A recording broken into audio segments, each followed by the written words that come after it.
गृह एवं जेल मंत्री डॉक्टर नरोत्तम मिश्रा का बयान आया है। राम मंदिर के शिलान्यास पर मंत्री डॉक्टर मिश्रा ने कहा कि बीजेपी जितने फैसले लेती है वो राष्ट्र हित में लेती है। बीजेपी जो कहती है वो करती है।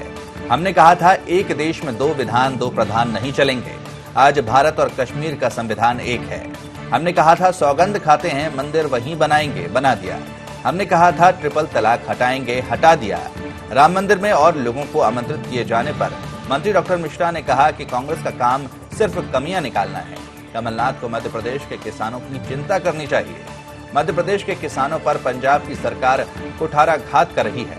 बासमती चावल पर आपत्ति लगा रही है पंजाब सरकार। इस पर कमलनाथ मौन क्यों है? कांग्रेस ने किसानों से झूठे वादे कर सरकार बनाई थी। कांग्रेस आज भी किसानों के साथ धोखा कर रही है। मध्य प्रदेश में पूर्व मुख्यमंत्री कमलनाथ बताएं वो किसके साथ हैं।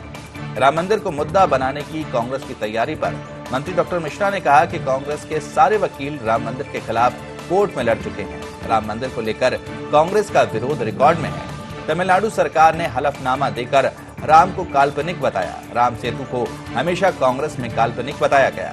राम के ऊपर सवाल उठाने वाले अब कैसे ऐसा कह सकते हैं?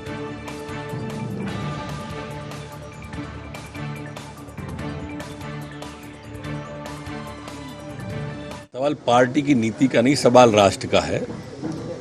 भारतीय जनता पार्टी जितने निर्णय लेती है वो राष्ट्र हित के होते हैं। बहुजन हिताय बहुजन सुखाय, ये सोच लेकर के राजनीति में आते हैं। माननीय अमित शाह जी ने जो कहा था वो कर दिया। भारतीय जनता पार्टी की यही विशेषता है कि जो कहती है वो करती है। हमने कहा था कि एक देश में दो विधान, एक देश में दो निशान, एक देश में दो प्रधान नहीं चलेंगे। तो आज देखिए आप, कश्मीर में का भारत का झंडा एक है। आज देखिए कश्मीर का भारत का संविधान एक है। न दो प्रधान है, न दो निशान है, न दो विधान है। हमने कहा था कि सौगंध राम की खाते हैं मंदिर वहीं बनाएंगे। मंदिर का निर्माण चालू हो गया। हमने कहा था ट्रिपल तलाक हटाएंगे, हटा दिया। एकमात्र पार्टी ऐसी है जो कहती है वो करती है। यही तो हम चाहते थे यार, हम भी तो यही चाहते थे। सिया राम मैं सब जग जानी, कहो प्रणाम जोर सारा जग सिया राम मैं हो जाए। इससे ज्यादा और अच्छे दिन क्या चाहिए आपको? कितने अच्छे दिन आ गए बताओ। पीसीसी पे भगवान राम लग गए। अच्छा है, यही हमारी कल्पना थी कि सब सिया राममय हो।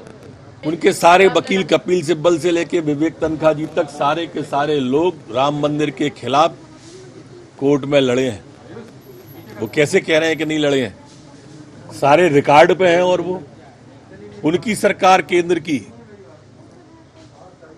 और तमिलनाडु सरकार ने हलफनामा दिया, कहा कि राम काल्पनिक है, राम सेतु काल्पनिक है, राम रावण युद्ध हुआ ही नहीं है। ये उनने कहा। राम के ऊपर सवाल उठाने वाले अब कैसे इस बात को कह सकते हैं? पर कमलनाथ जी को चिंता करनी चाहिए मध्य प्रदेश के किसानों की। उनकी कांग्रेस की सरकार मध्य प्रदेश के किसानों पर पंजाब की सरकार कुठाराघात कर रही है। बासमती चावल पे आपत्ति लगाती है, उस पर कमलनाथ मौन क्यों है? जब जब किसान की बात आती है मध्य प्रदेश के सारे कांग्रेस के नेता खामोश रहते हैं। किसान पर दोहरी मार दी, झूठे वादे करके सरकार बना ली, ना कर्जा माफ किया। और अब हालात ये है कि उनकी जो कांग्रेस की सरकार है वो मध्य प्रदेश के किसानों के साथ में छल कर रही है। इस पर बोले कमलनाथ जी जो बोलना। कांग्रेस की वहां सरकार है और कांग्रेस हमेशा से किसान विरोधी रही है। मैंने कहा कि पहली बात तो उनके विरोध से क्या होगा, वो मामला कृषि समिति पे विचाराधीन है और दिल्ली सरकार निर्णय करेगी। लेकिन इस पर कमलनाथ जी तो बोले कुछ, हम किसान के साथ हैं, हम बोल रहे हैं हम मध्य प्रदेश के किसान के साथ हैं, हम पंजाब सरकार के खिलाफ हैं इस विषय पे। कमलनाथ जी किसके साथ हैं? कांग्रेस की कोई रणनीति नहीं है। आप ये तय मानिए, ये ट्विटर और अखबारों तक ही रहने वाले हैं। कोई रणनीति का हिस्सा इनका नहीं है।